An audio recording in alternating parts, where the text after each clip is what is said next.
Ayan, Aquarius, Sun, Moon, Rising, and Venus placements. And of course, sa ating mga cross watchers, ayan, magandang araw po sa inyong lahat.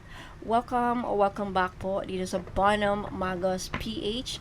Ayan, my name is Angel Francia Feliciano po.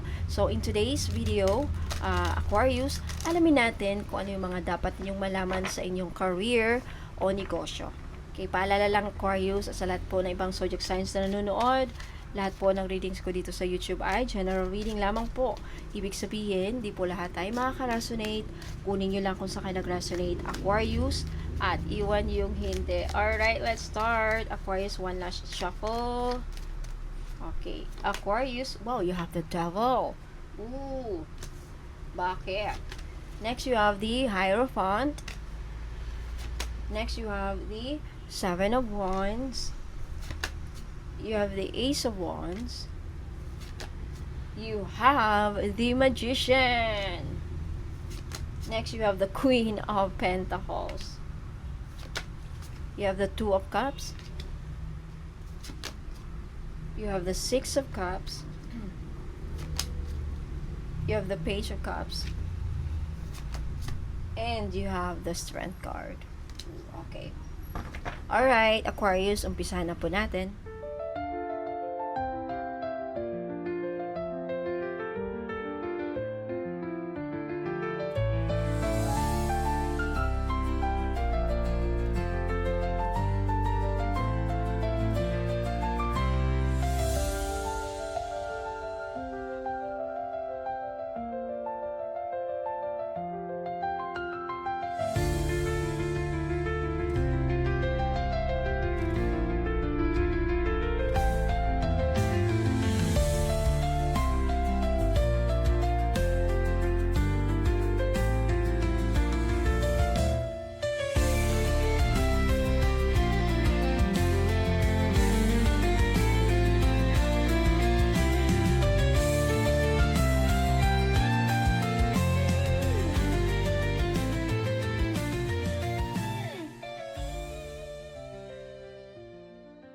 Alright, Aquarius, umpisahan na po natin sa current situation ng iyong career ngayon o negosyo. Okay, you have the Devil.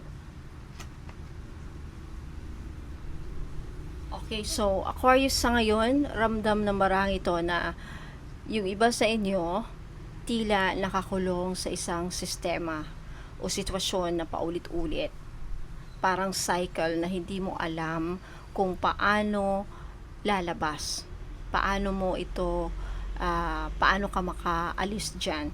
Right? So, maaring may trabaho o negosyo na nagbibigay ng income sa'yo, pero emotionally draining. Right? Nagbibigay sa'yo ng income pero emotionally draining. Pwede rin na may boss o client o partner na manipulative sa'yo, controlling sa'yo, o mahirap kausap, mahirap ka-deal. Now, the Devil speaks of ambition mixed with pressure. So, some of you, pinipilit mong maging productive, pero sa likod nito, may guilt, may exhaustion, kapaguran, pagkakabit sa naka-attach, kumbaga, sa material na bagay. Sobra. Na kung minsan, sinasabi na din ng card na ito na ang takot mong mawalan ng security, financial security, mawalan ng pera, ay nagiging dahilan kung bakit hindi mo sinusundan yung tunay mong passion. So, again, hindi lahat makaka-resonate. Maybe some of you, ayan, nakaka-resonate.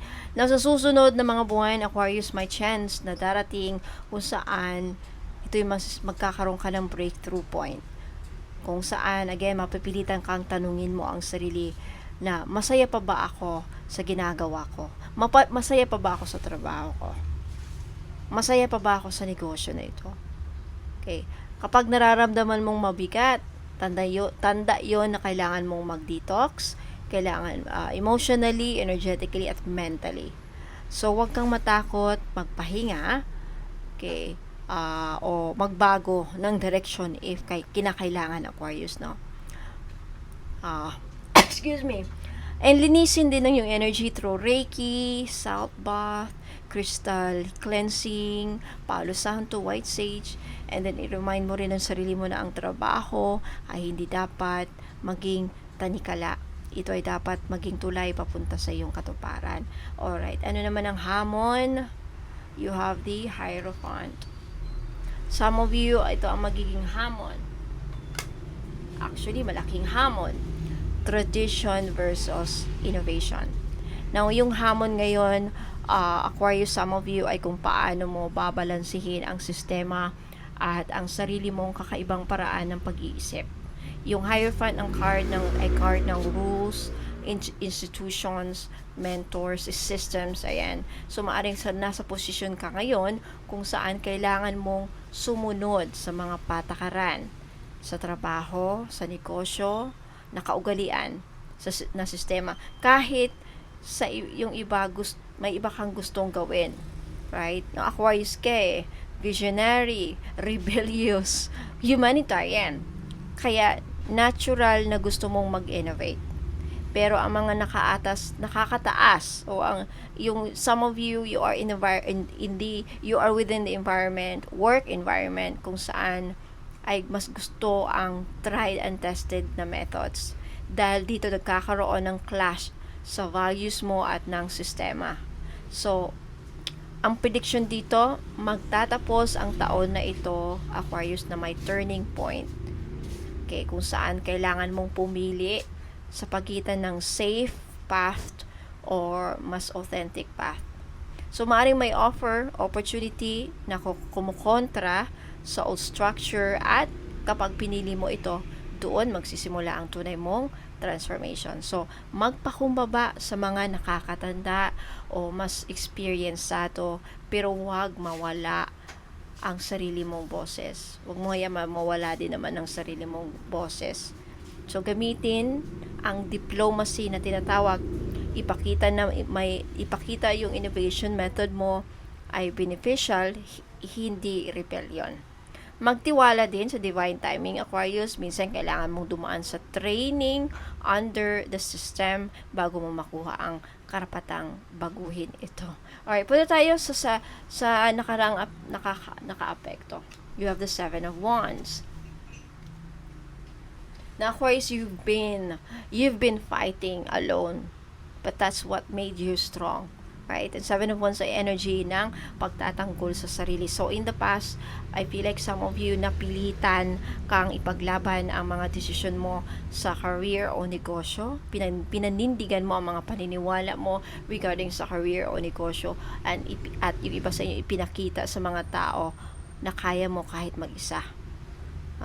Maaring nakaranas ka ng competition, inggit, pagsubok, na halos sumuko ka. Right? Pero dahil sa experiences na yon, natutunan mong maging matatag at hindi na basta sumusuko. Kaya kahit pagod ka na, alam mong may apoy pa rin sa loob mo. So, prediction dito, ang resilience mo mula sa nakaraan, Aquarius, ay magiging puhunan mo sa susunod na yugto ng career mo o sa negosyo mo. Maaaring magamit mo ito sa leadership role o sa pagtatayo ng sarili mong project o business. Yung lakas ng loob mo na binuo mo noon, siya ring ang magtutulak sa iyo ngayon para lumaban ka ulit. This time with wisdom and grace. So wag nang ulit-ulitin ang laban na tapos na. Pick your battles wisely, lahanin na hindi mo kailangang ipaglaban palagi ang sarili mo. Minsan sapat nang patunayan yung resulta na magtiwala because you've already proven your worth, Aquarius. Alright, punta tayo sa nakatago mong lakas at asset. Lumabas, Ace of Wands. Now, Aquarius, ito ang baraha ng inspirasyon, creativity, at divine spark. So, ang iyong pinakamalakas na asset sa ngayon ay ang kakayahang mag-umpisa ng bago. Hindi excitement, purpose, at courage.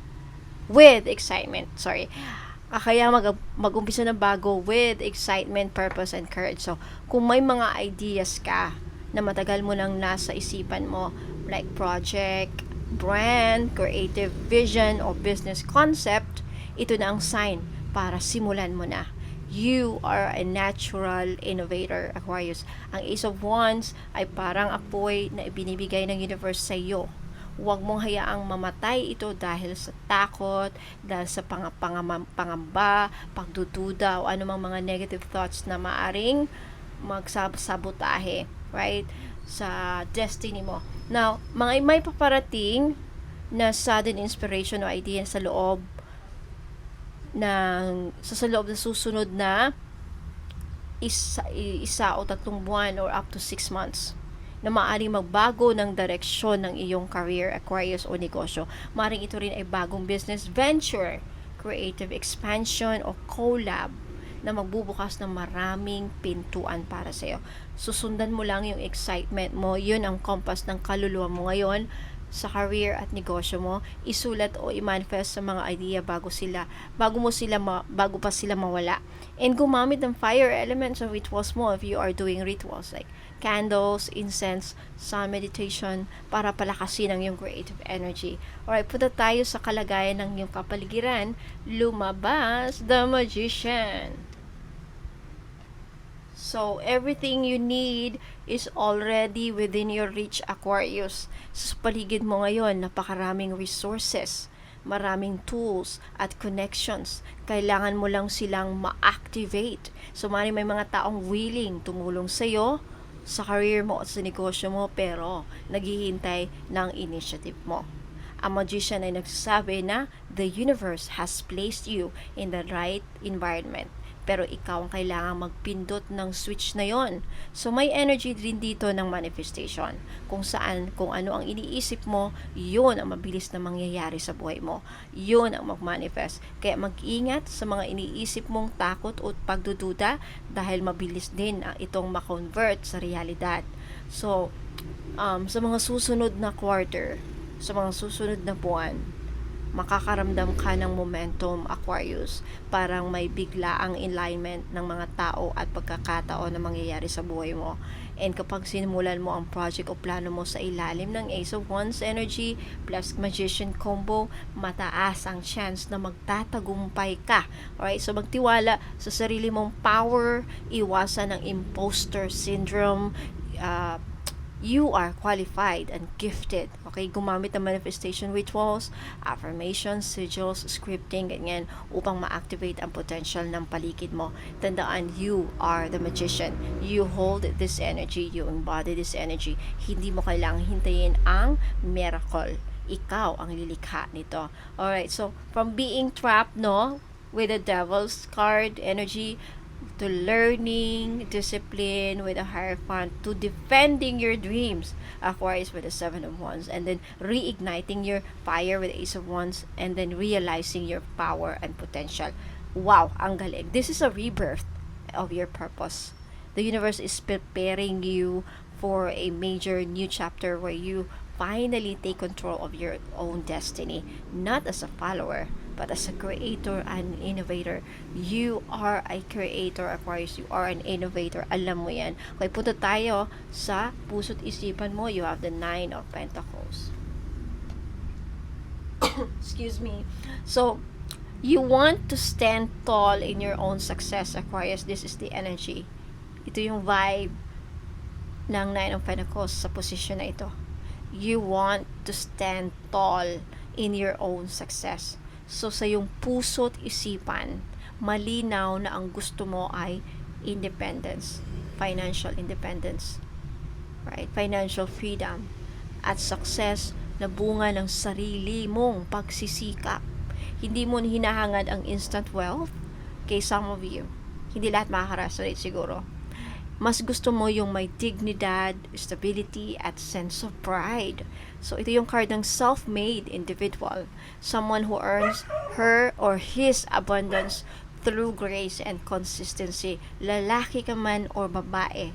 Okay? Maaring sa ngayon, nararamdaman mo na ang desire na mag-stand out, mag-level up, o magtayo ng sariling brand, business, o creative pursuit. Gusto mong makita ang resulta ng iyong hard work at hindi na umaasa sa approval ng iba. So, sa mga susunod na 6 6 o 9 na buwan, Aquarius, unti-unti mong mararamdaman ang pagpasok ng rewards ng lahat ng effort mo. Pwede ka makakuha ng promotion, okay, recognition, profitable opportunity kung saan ikaw mismo ang nasa sentro. Kapag nagdesisyon kang tumayo sa sarili mong mga paa, asahan mo ang slow but steady rise ng iyong abundance. So treat yourself with self-care sa ngayon. Abundance grows from self-worth. Okay? I-celebrate ang maliliit na tagumpay, affirmation, I am worthy of luxury, freedom, and peace that my soul desires. Ayan, pwede nyo i-comment sa baba. Punta tayo sa oportunidad na paparating. Aquarius, you have the Two of Cups. Alright, Aquarius, the right alliance is coming your way. Ito yon, Two of Cups. So, ito ang isa sa pinakamagandang cards para sa career reading at negosyo mo. This is about partnerships, collaboration, connection na magbibigay ng stability at growth sa career mo at sa negosyo mo. So, maaring may tao, client o mentor na papasok sa buhay mo na magiging susi sa success mo. Hindi lang ito tungkol sa business deal, kundi sa energetic compatibility. Pareho kayong may passion at respeto sa isa't isa. So, a new opportunity or partnership will present itself within 6 to 9 months. Okay, pwede itong bagong business partner, creative collab, investor, or loyal client. Kapag naramdaman mo ang alignment sa taong ito, sundan mo. It's a divinely orchestrated connection. Open your heart to genuine teamwork. Hindi lahat ng tao ay kakompetensya. Listen to your intuition when choosing people to work with. This alliance will restore your faith in divine timing na may mga taong talagang meant to walk with you in your purpose. Okay, punta tayo sa posibleng balakid, Aquarius. Okay, posibleng balakid o tinatawag nating risk. Alright, so ang risk na lumabas dito ay pagkakapit sa nakaraan, Aquarius. So, maaring yung iba sa inyo ay may mga lumang patterns pa rin, lumang mindset, o mindset na tao na patuloy mong binabalikan kahit hindi na align sa growth mo, Aquarius. So, pwede ring fear of letting go. Baka dahil sa comfort zone mo, ayaw mong tanggapin ang bagong direksyon na ibinibigay ng universe sa iyo, Aquarius. Now, ang 6 of Cups ay nostalgic energy rin. Kaya, dapat mong tanungin ang sarili mo, ito ba ay patuloy na nagbibigay sa akin ng sigla o hinahaglangan na ako nito para lumago? Right? Something that you need to ponder. Something that you need to think about. So, kapag pinili mong magbago at humakbang sa bago, mararanasan mo ang tinatawag na emotional liberation. Pero kung paulit-ulit kang babalik sa mga old ways, ayan, old mindset, baka ma-delay ang blessings na paparating. Lalo na yung 2 Cups opportunity pinag-usapan natin kanina. So, release rituals under the waning moon ang gawin mo. Let go of past attachments. Kung alam nyo, pwede kayo magpagawa sa akin ng ritual about this. Okay? Letting go. Keep your memories with limitations. Okay? Remember, the future you desire cannot fit in a container of your past. Okay, punta tayo sa payong espiritual. You have the Page of Cups. Aquarius, your dreams are whispers from your soul. So, listen closely. So, ito ay napakabanayad. Ngunit, malalim na mensahe mula sa spirit guides ngayon, Aquarius. Ang Page of Cups ay nagsasabi na ang intuition mo ay magigising muli. Okay, maaari makakatanggap ka ng mga signs, panaginip, random ideas na parang message from above. Okay, wag mo itong baliwalain. Ito rin ay mensahe ng emotional renewal. So, ang career mo ay dapat konektado sa puso mo ngayon. Kung hindi mo na nararamdaman ang joy sa ginagawa mo, ito na ang panawagan para humanap ng alignment. So, may isang unexpected message or opportunity na darating sa iyo na parang out of nowhere, right? Maaring mula sa isang tao na may genuine admiration sa talent mo o isang chance na magamit mo ang artistic or spiritual gifts mo. So practice mindfulness and creativity like journaling, painting, meditation, etc. Ibalik ang why sa ginagawa mo. Bakit mo ginagawa yan? Okay? Now, Spirit's message for you is your sensitivity is not a weakness, Aquarius. It's your compass to divine opportunities. Okay? Punta tayo sa possible outcome. Lumabas the Strength card. Okay, this is pasensya na po sa ingay ng aso ko. Okay, this is grace under pressure. This is your victory, Aquarius. So, ito ang combination ng iyong journey mula sa bondage ng devil papunta sa self-mastery with the Strength card. Ang strength ay hindi tungkol sa brute force. Ito ay tungkol sa emotional discipline, compassion, and inner power. So, dumaan ka sa pagsubok, sa pressure, at sa mga taong kumo-question sa'yo, right? Pero in the end, Aquarius, ikaw pa rin ang magtatagumpay. Dahil hindi mo pinapabayaan ang sarili mong integridad. The universe is crowning you with recognition and peace. By next year, Aquarius, makikita mo ang major turnaround sa career mo at sa negosyo mo. Mas mataas na confidence, stable income, at deep sense of purpose. Okay, the struggles of this phase will make sense soon para sa'yo. You'll be admired for your resilience, humility, and authenticity. So continue to practice patience and faith. Miracles are unfolding quietly for you as of now, Aquarius. I tell you, strengthen your solar plexus chakra, your confidence and willpower throughout this year. Throughout at the end of the year, and then by next year, first quarter, no? So, and remember, Aquarius, true power is gentle yet unbreakable. Alright, so Aquarius, this is a soul evolution for you, disguised as a career journey. So you're being asked right now to break free from old systems. The devil was the Hierophant, and trust your creative genius with the Ace of Wands and with the Magician. Your success will come not from competition but from authentic connection with the Two of Cups and emotional balance again with the Strength card. So, kumbaga, you were never meant to follow the crowd, Aquarius. You were born to design your own future, right? Because you're an innovator kasi. Pasensya na po, nag-i-English ako. Hindi ko talaga mapigilan. Alright, so Aquarius, Sun, Moon, Rising, and Venus placement. Let me know po if naka-resonate kayo sa reading, nag-resonate sa'yo. This is your story or some of this, may na-mention ako. If nagustuhan niyo po ang reading, huwag mo kalimutang i-like. Maraming salamat po. And for those of you na Aquarius na hindi pa po nakapag-subscribe, mag-subscribe na po kayo. And wag niyo pong kalimutang i-click yung notification bell para ma-notify kayo sa next reading para sa inyo, Aquarius. Love, money, kapalaran, lahat na. Okay, blessings and all of that. Kung ano pang lalabas sa susunod na mga araw. So, Aquarius, again, if may gusto kayong i-claim, mag-comment din po kayo sa baba. Napaka-importante na isulat niyo, i-comment niyo ang mga gusto niyo i-claim para mag-manifest sa inyong buhay. This is the one way of attracting success. Now, Aquarius, if naghanap po kayo ng mga pampaswerte, protection, healing, ano mga bracelet na kailangan ninyo, pwede rin pong ipangregalo. Pangregalo niyo sa mga wife ninyo, asawa ninyo, husband ninyo, kapatid ninyo, mga anak ninyo, niece, o sino man ang gusto nyong regaluhan.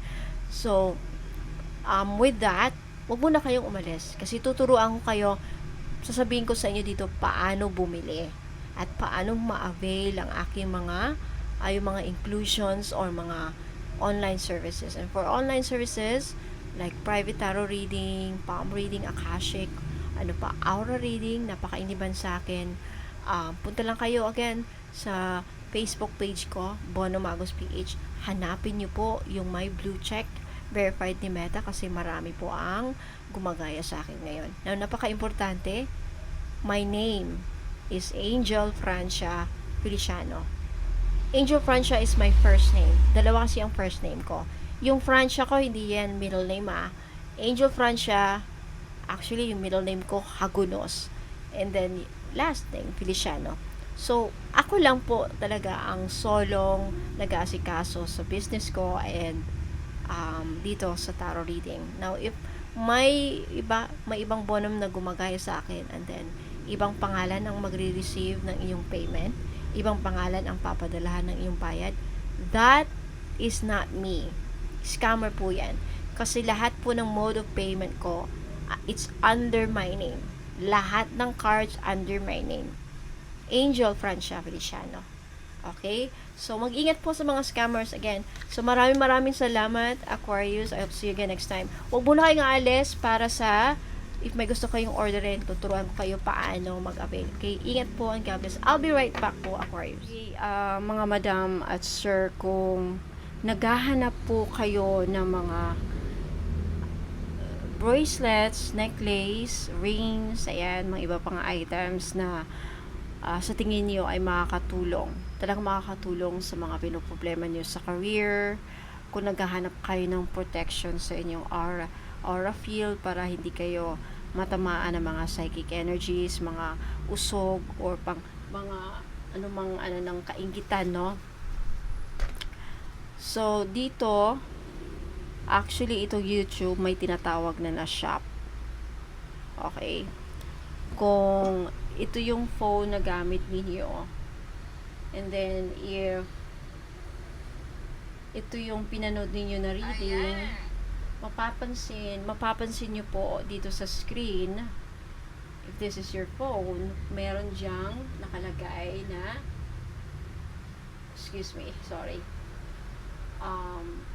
view products. Okay, ito. So, i-click nyo lang yung view products dyan, and then lalabas po dito yung mga available na items. Okay, so, andyan na yung price. Pag i-click nyo naman yan, if ever may nagustuhan kayo, interesado kayo, ayan, pwede pa kayo mag-scroll down, interesado kayo sa item na to, you just click on the picture, and then, you will be redirected sa website ng Bono Magos PH. Pwede po din po kayo dyang bumili if may PayPal kayo. Okay? Now, sa ngayon, if taga-ibang bansa ka, wala po akong international shipment. Pero, pwede po dito saan man sa Pilipinas. From Luzon, Visayas, Mindanao, ang shipping po is nationwide dito sa Pilipinas. So, if ever bibili ka po, pwede po nating i-ship muna dito sa kamag-anak mo, sa bahay ninyo dito sa Pilipinas. If may bahay pa kayo, may kamag-anak kayo, kaibigan kayo, pamilya na iwan dito, and then sila na po ang bahala paano nila ipadala sa inyo. Yan po ang usually ginagawa ko sa mga client ko na taga-ibang bansa or customer na bumibili. So, for this one example, yan ang gusto niyo, but then, hindi nyo kayang bumili sa website kasi wala kayong PayPal, pwede po kayong bumili. Just take a screenshot at ipadala po yung screenshot sa Bono Magos Facebook page ko. Now, make sure yung Facebook page na pinapalo ninyo na Bono Magos is yung may blue check, verified ni Meta. Okay? And make sure po na ang pinapadalhan ninyo sa mga bayad ninyo, tarot reading man, online services, from my online services up to the products na bibili nyo, make sure po na pangalan ko ang magre-receive ng bayad ninyo. Iba po ang receiver ng payment, hindi po ako yan. My name again is Angel Francia Feliciano. Ang first name ko actually is Angel Francia. Hindi ko middle name ang Francia. That's my second name. My first name is Angel Francia. Dalawa po. Parang Kimberly Ann. Sa akin, Angel Francia. My family name is Feliciano po. So, lahat ng mode of payment ko, ang account name is under my name. From GCash, Maya Wallet, CIMB Bank, at mga iba pang bank na meron ako, Angel Francia Feliciano lang po. So, if ever may iba po kayong nakilalang Bono Magos, alam niyo, to make sure talaga, i-check niyo po ang aking Facebook page kung yung kausap niyo is may verified na blue check ba. Okay? So, ayan, like for this one, if interesado kayo, now make sure po, mabasa nyo yung description dito, no? Benefits ng bawat stone, kung anong meron sa stone sa bracelet na yan. And if yan ang na-decide, nakapag-decide kayo na it's for you, or pwede nyong iparegalo, bagay na bagay sa mga misis ninyo, girlfriend ninyo, o sino man, kaninyo man ipangregalo, or for yourself, take a screenshot at ipadala yung screenshot. Now, if marami kayong bibilhin, paki-provide lahat po ng screenshots. Okay? Ayan. And pwede rin po kayo ditong magkalkal sa website ko. Okay, sa website ko may home, about me, products, contact now. Sa home naman po, makikita nyo dito ang mga featured products. And then, napaka-importante, pakibasa po dito yung 38 steps of blessing ritual, kasi yan po, ibig sabihin yan, lahat po ng item, pag nag-order po kayo dito, dadaan po sa 38 steps of blessing ritual yung item o yung mga items mo. Now, kasama dyan, inclusion is yung intentions ninyo at prayer request. So, pwede kayong mag-request sa akin kung ano mga intentions ninyo, right? Ano yung mga gusto nyo matupad. So, dito po sa akin, sad to say, wala pong cash on delivery. No cash on delivery kasi nga po dadaan dito sa 38 steps of blessing ritual ang mga item. Pwede pa kayo mag-request ng mga intentions. Prayer request pwede. So, may policy din ako. By the way, my business is DTI and BIR registered po. Nagbabayad po ako ng tax, and so makaka-receive po kayo ng sales invoice na papel, receipt, pag nag-order kayo. And what else? So wala pong, may policy po ako, hence may policy ako. Because of that, because DTI and BIR registered ako, may policy ako. No COD, no exchange, no return, and no refund. Okay, so malinaw yan bago tayo during our transaction actually sa Messenger. Alright? So, ayan. So, again, regarding naman po sa mga tawag dito, mga online services ko, like private tarot reading, Akashic, palm reading. Private tarot reading, 2,500 po. Aura reading, 3,500 po. For more information about my online services, you can talk to me sa Facebook page ko. Again, mag-message lang po kayo doon. So, hopefully, klaro na po how to order, how to place an order, paano maka-avail ng mga inclusions ko, private, mga services ko. Okay? So, maraming salamat po mga madam and sir. Ingat po kayo and God bless.